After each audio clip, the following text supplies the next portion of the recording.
પુષ્ટિ સંહિતા ભાગ પહેલો પાના નંબર 304 ઉપર અને પછી પુષ્ટિ સંહિતા ભાગ બીજો પાના નંબર 205 ઉપર. આમ તો 305 205 બે પુષ્ટિ સંહિતામાંથી મળશે. એક વિષય છે બાળ લીલાના અવગાહનનું ફળ અને પુષ્ટિ સંહિતા 2 માંથી રસરાજની લીલાના વર્ણન સાંભળતા હૃદયમાં રસના પ્રવાહ વહેવા લાગે છે, એ વિષય લઈશું. આમ તો બંને વિષય સરખા જેવા છે એટલે આપણે અત્યારે સાથે લઈએ. બાળ લીલાનું અવગાહનનું ફળ શું મળે એ વાંચીએ. પાજા બાબાએ કહ્યું, કશોદાસ ધ્યાન દઈને સાંભળ. પ્રભુજીની બાળ લીલાનું અગાધ મહાત્મ્ય છે. પુષ્ટિમાર્ગમાં પ્રભુજીની બાળ લીલા સર્વોપરી ફળરૂપ ગણાય છે. બ્રહ્માદિક શેષ નારદ શારદ સુરનર શિવજી જેવા જે લીલાને સમજવા માટે અહોનિશ યત્ન કરે છે છતાંય પાર પામી શકતા નથી. સદા જેના ચરણકમલની પ્રાપ્તિની ઈચ્છા રાખે છે છતાં પ્રભુજીની અનંત અગોચર અલૌકિક દિવ્ય લીલાનો પાર પામી શકતા નથી.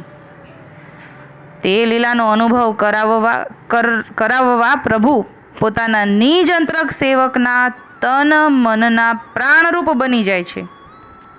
જો એ લીલાનો અનુભવ કેવી રીતે થાય તો કે છે કે પોતાના અંતરંગ સેવકના તન મનના પ્રાણરૂપ ઠાકોરજી પોતે બની જાય છે. નિજ જનોનો સર્વથા નિરોધ પોતાના સ્વરૂપમાં કરાવીને દિવ્યાનંદનો અનુભવ કરાવી એ લીલાનું રસદાન કરે છે, જેનાથી પોતાના નિજજનને પ્રભુના સ્વરૂપમાં પ્રેમ આસક્તિ વ્યસન સહજ સિદ્ધ થઈ જાય છે. એટલે આ સહજ નથી, આ વસ્તુ બહુ દુર્લભ છે. પણ જ્યારે ઠાકોરજી પોતાના નિજજનના તન મનની અંદર પ્રાણરૂપ બનીને સમાય ને ત્યારે આ સુલભ થઈ જાય, એમ સમજાવ્યું.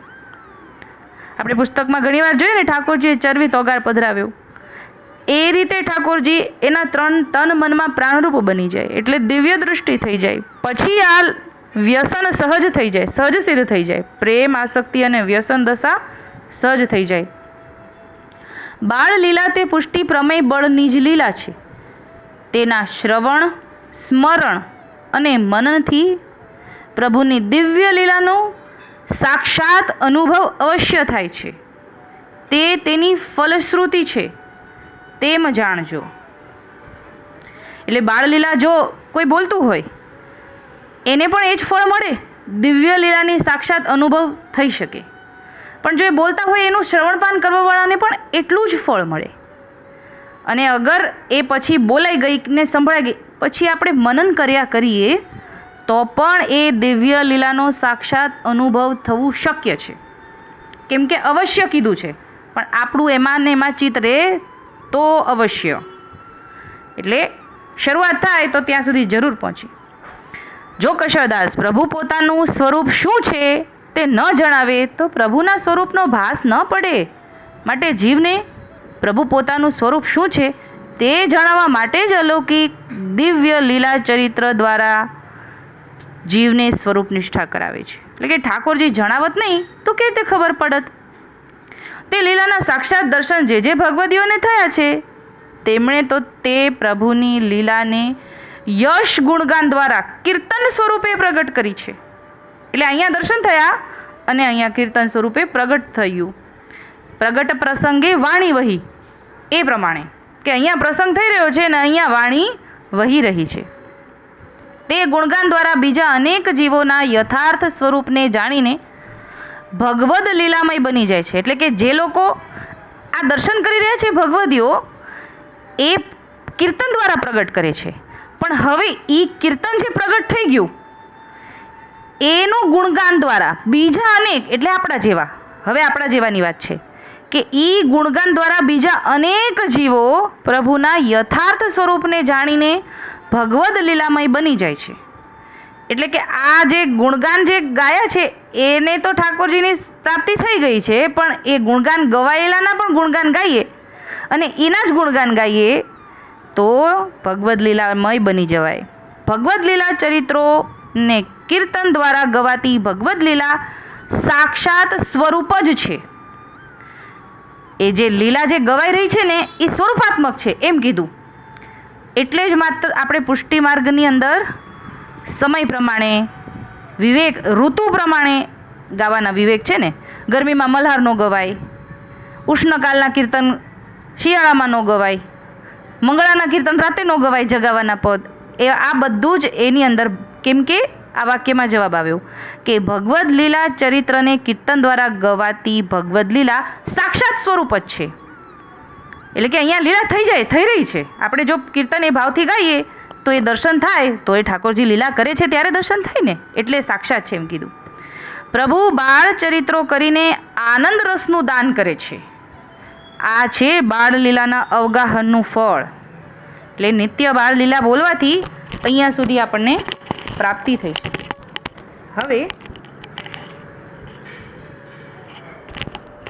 હવે પુષ્ટિ સંહિતા બીજામાં 205 પાના નંબર પર આવો જ વિષય છે કે લીલાના વર્ણન સાંભળતા હૃદયમાં રસના પ્રવાહ વહેવા લાગે.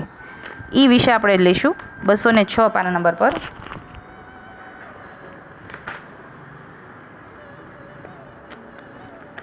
હવે અહીંયા પદ આપેલું છે, આખ્યાનની કડી છે કે વણી વિષેક હુઓ આ વ્રજથી પ્રજપતિ કેવ રાણોજી, એટલે વ્રજથી પ્રજપતિ કેવ રાણો, સોરઠ જીવ સનાથ કરવા ભગવદી ભાવે આણોજી. એ 7 થી 11 કડી આખ્યાનની આપેલી છે. એનો ભાવાર્થ કરતાં હવે પાંચા બાબા સમજાવી રહ્યા છે કે કશળદાસ હરિદાસે તો આખ્યાનમાં સંપ્રદાયના સમગ્ર ફલનું વર્ણન કરી દીધું. પ્રભુજીના પ્રગટ સ્વરૂપની લીલાનું વર્ણન વાંચતા કશળદાસ હૃદય ભરાઈ જાય છે, નેત્ર મુંદાઈ જાય. જે રસ નિધિની રસ લીલાના દર્શન સુખના ભાવ અંતરમાં ઉછળ્યા કરે. એટલે જો આ લીલા જે છે એ વાંચન કરતાં હૃદય ભરાઈ આવે છે, આંખ બંધ થઈ જાય છે, અને નિધિની રસ લીલાના દર્શન સુખના ભાવ હૃદયમાં ઉછળ્યા કરે છે. ફરી એ સુખ ક્યારે પ્રાપ્ત થાય? જે સુખ નજરે નિહાળ્યું ને અનુભવ્યું છે. તે રસનો પ્રવાહ સતત હૃદયમાં વહ્યા કરે. આમ કહેતા પાંચા બાબાની વાણી ગદગદ થઈ ગઈ ને ઘણો વિહવળ થઈ ગયા. નેત્રમાંથી તો જલની ધારા વહેવા લાગી, જાણે હમણાં જ બાબાની 10મી અવસ્થા થઈ જશે. હવે વિનોદરાય પાંચા બાબાને સ્વસ્થ કરતા કહે છે, પાંચા બાબા, હૃદયમાં જે પ્રવાહ સતત વહી રહ્યો છે તે જ તમને ફળ સ્વરૂપે તે લીલાનું દર્શન પ્રાપ્ત થઈ રહ્યું છે. એટલે કે અત્યારે જો તમને જે અનુભવ થઈ રહ્યો છે એ જ તમારા હૃદયમાં લીલા થઈ રહી છે. નજરે નિહાળ્યાનું સુખ કેમ વિસારી શકાય બાબા? વિસર્યા તો બહિર્મુક્તા પ્રાપ્ત જીવને થઈ જતા વાર શું લાગે? એટલે આપણે જ્યારે પણ આપણે આવી કોઈ ભગવદ્ લીલા સાંભળી રહ્યા હોઈએ, શ્રવણપાન કરી રહ્યા હોય કે કાં તો વાંચતા રહ્યા હોઈએ, તો જે અનુભવ આપણને થતો હોય, આનંદ આવતો હોય, અનુભવ કહેતા આનંદ આવે છે, એને આપણે જો વાગોળ્યા ન કરીએ તો એ વિસરાઈ જાય અને લૌકિક આવી જાય. તો અહીંયા એવો શબ્દ આપે છે કે વિસરાય તો બહિર્મુક્તા પ્રાપ્ત જીવને થઈ જતા વાર ન લાગે. અંતરમાં ઠેરાય નહીં તો ભગવત ભાવ ક્યાં રહ્યો? બાબા, તમને તો જાજુ શું સમજાવાય, તમને તો માનસી સેવા સિદ્ધ થઈ ગઈ છે. બાબા, સ્વસ્થ થઈને પ્રસંગ આગળ ચલાવો. પ્રભુજીની લીલા તો નિત્ય નૂતન થઈ રહી છે. એટલે કે ઠાકોરજી તો રોજ અલગ અલગ લીલા કરે છે. ભાગ્ય હોય એને પ્રાપ્ત થાય. ભગવતીની કૃપા વિના કશું સિદ્ધ ન થાય. પાંચા બાબા સ્વસ્થ થઈને કહે છે કે વિનોદરાય, આજ તો એ લીલાના દર્શન દુર્લભ થઈ પડ્યા છે. કોઈ તાદર્શી ભગવતીનો મેલાપ ક્યારેક થઈ રહ્યો છે ત્યારે આનંદ ઉપજે, બાકી તો બધા લુખ્ખા ભોજન જેવું લાગે.